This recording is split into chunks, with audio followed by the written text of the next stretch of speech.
Last 2 days से market में काफ़ी हलचल है और मार्केट ने एक पुल बैक लिया जो कि एक्सपेक्टेड था। मैं आपसे कह रहा था कि ये जो हिस्टीरिया और यूफोरिया नज़र आ रहा है हमें मार्केट में, at some point there has to be a pull back. ठीक है, वो एक्सपेक्टेड था जो कि हुआ। लेकिन कल ही क्यों हुआ, इस पर ज़रा हम बात करते हैं। कल एफएमसी की मीटिंग थी, इसमें फेडरल रिजर्व के चेयर बड़े ही हॉकिश टोन में आए कि भाई इन्फ्लेशन जो है अभी भी कंट्रोल में नहीं है और हमें लगता है कि हम सिर्फ 2 ही रेट कट मज़ीद कर सकते हैं नेक्स्ट 2 ईयर्स में, यानी कि until 2026 only 2 rate cuts he is thinking about it. Anyway 2 साल किसी को कुछ नहीं पता क्या हो जाए। लेकिन उसके बाद मार्केट ने एकदम से प्यूक किया, यानी कि आप इक्विटी मार्केट्स देख लें, आप क्रिप्टो मार्केट्स देख लें, आप value stock Russell 5000 index, everything was down. Gold was down as well. Oil जो था थोड़ा बहुत स्टेबल था, लेकिन pretty much everything was down. एक चीज़ जिस पे हम बात करना चाहते हैं वो ये है कि यूएस डॉलर वो एक्सपेंसिव हो रहा है DXY इंडेक्स पर। अगर आपको नहीं पता तो DXY इंडेक्स बेसिकली एक इंडेक्स है जिस पे हम यूएस डॉलर की जो परफॉर्मेंस है against I think 5 major currencies major करते हैं। ठीक है, और इस वक्त वो 108 पे बैठा हुआ है। और लास्ट टाइम जब यूएस डॉलर इस लेवल से गुजर रहा था उस वक्त मार्केट में काफ़ी हलचल हुई थी, और वो टाइम था जब फेडरल रिजर्व ने रेट इंक्रीज़ करना शुरू किया था एग्रेसिवली। जब फेडरल रिजर्व ने अपना रेट हाइकिंग साइकिल शुरू की थी तो उसकी वजह से डॉलर जो है ना वो काफ़ी अप्रिशिएट हुआ था और 113 तक गया था। मेरे ख्याल में 2021 की बात है ये। और उसके बाद तबाही मच गई थी जो ग्लोबल इकानमी उसके अंदर, क्योंकि तमाम दूसरी करेंसीज जो हैं वो अंडर प्रेशर आ गई थी। टर्किश लीरा, आपने देखा कि हाइपर इन्फ्लेशन की वहाँ पर सिचुएशन आ गई थी। जो ब्रिटेन में जो इशू आया था वो भी उसी से लिंक था। नॉट ये नहीं कह रहा कि एग्जैक्टली उसी वजह से था, लेकिन उसका इन्फ्लुएंस था उसके ऊपर। तो अब यूएस डॉलर दोबारा से ऊपर जा रहा है, 108 पे आ गया। क्यों? इसकी वजह यह है कि पूरी दुनिया की इकॉनमी जो है वो इस वक्त एक रिसेशन में ऑलरेडी है, यानी कि ग्लोबल इकॉनमी की अगर हम बात करते हैं तो वो रिसेशन में ऑलरेडी है। चाइना मेजर हाउसिंग क्राइसिस इस वक्त चल रहा है, जो रियल स्टेट मार्केट उनकी है वो मेजर क्राइसिस से गुजर रही है। और चाइनीज़ की जो मैक्सिमम नेट वर्थ है वो सारी की सारी रियल स्टेट में ही इन्वेस्टेड है। तो Chinese as a whole are going through a massive loss of purchasing power. तो उसकी वजह से ऑफ कोर्स उनकी इकॉनमी इम्पैक्ट हो रही है। फिर इसके अलावा उनकी जो मैन्युफैक्चरिंग जो इंजन है, चाइना दुनिया का मैन्युफैक्चरिंग इंजन है ना, यानी कि सबसे बड़ा एक्सपोर्टर है दुनिया का, वहाँ पे इकोनॉमिक क्राइसिस आया हुआ है। तो उसकी वजह से ऑफ कोर्स पूरी दुनिया लपेट में आई हुई है। अगर हम यूरोप को देखते हैं तो वहाँ और कबाड़ा है। जर्मनी डी इंडस्ट्रियलाइजेशन से गुजर रहा है। सही है, इतनी बुरी हालत जर्मनी की हमने कभी नहीं देखी पिछले 50 साल के अंदर। फिर अगर हम देखते हैं कनाडा का, तो पता ही है, हम बात करते रहते हैं। ऑयल प्राइस को देखते हैं तो ऑयल प्राइस इस वक्त जस्ट ओवर $70 है।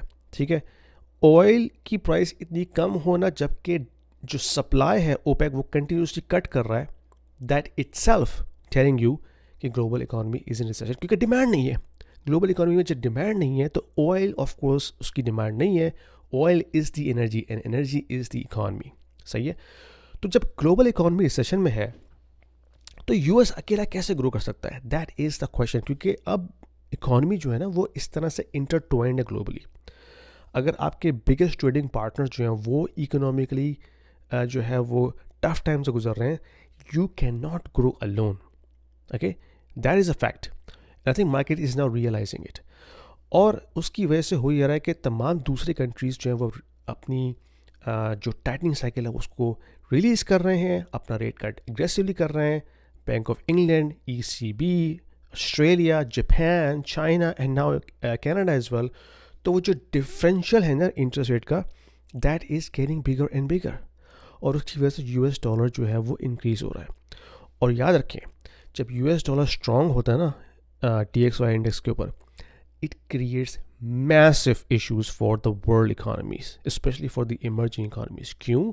क्योंकि जब जो pretty much तकरीबन तमाम कंट्रीज़ के ऊपर फॉरेन डेट है, जब डॉलर एक्सपेंसिव होता है तो वो जो फॉरेन डेट है वो मज़ीद एक्सपेंसिव हो जाता है। उसकी जो इंटरेस्ट कॉस्ट है वो मज़ीद एक्सपेंसिव हो जाती है, यानी कि उन कंट्रीज़ को अब मज़ीद डॉलर चाहिए to just service the interest. ठीक है, प्लस जो कमोडिटीज़ वो इम्पोर्ट करती हैं वो सारी की सारी डॉलर में सेटल होती हैं। Oil, gas, gold, aluminium, everything जो आपकी मैन्युफैक्चरिंग प्लांट को की इनपुट कॉस्ट है। तो उसकी वजह से मैसिव इश्यूज आते हैं ग्लोबल इकॉनमी पे अगर यूएस डॉलर एक्सपेंसिव होता है। तो इस वक्त यूएस डॉलर अपवर्ड डायरेक्शन में है, 108 पर अभी है, हो सकता है इन द नेक्स्ट मंथ और so it can go 110, 13, 14, 15, and it's going to cause massive problems in the global economy. And then because of that, it's going to have an indirect impact on the US economy as well, especially in the US equity markets and crypto market for sure. ठीक है, US की जो bond yields हैं वो ऊपर भी अभी recently jump किए हैं, यानी कि ऑलमोस्ट 30 बेसिस पॉइंट उसमें इजाफा हुआ है, स्पेशली 10 ईयर यील्ड्स के अंदर. That itself is telling you there is a massive volatility happening in the market. I'm not saying that is going to crash at some point soon, but आपने as an investor in चीज़ों पे नज़र रखनी है. ये जो macro fundamentals होते हैं ना, दे आर सो इम्पॉर्टेंट. अगर आप इन्वेस्टिंग करते हैं, आप ट्रेडिंग करते हैं, आपको इन फंडामेंटल्स पे ज़रूर नज़र रखनी है. ठीक है, right now they are screaming massive issues in the global economy which will have impact on the US economy as well. तो इस पर नज़र रखिए और कोई क्वेश्चन तो मुझसे पूछिए. I am actually in the middle of creating a course to basically tell all these macro things for the investor community. Oil का impact, copper का impact, aluminum का impact, uranium, commodities, साइकिल कैसे चलती हैं, liquidity cycle कैसे चलती है, business cycle कैसे चलती है, and how we can identify these cycles to play a longer investment game. ठीक है, पसंद आए वीडियो शेयर कीजिए, लाइक कीजिए और सब्सक्राइब जरूर कीजिएगा. Thank you. Financial education is very important for everybody, especially for the kids who are still at school, because when they grow up and go into the professional lives, if they don't know how to manage their finances, that is going to be a disaster to begin with. I have just published an ebook for the kids aging between 10 and 16 years to understand how they can manage their finances. So when they grow up, they know exactly how to manage their personal finances, because I have broken it down at a very, very basic level. What is money? How can we save? How can we invest? What is debt? How can we use debt? What is credit card? And how we can set ourselves for the financial future when we go into our professional life. So if you are a parent looking for a very simple to use ebook for your kids, click the link below to order the copy for your kids and let me know what you think about that. Let's get back to the video.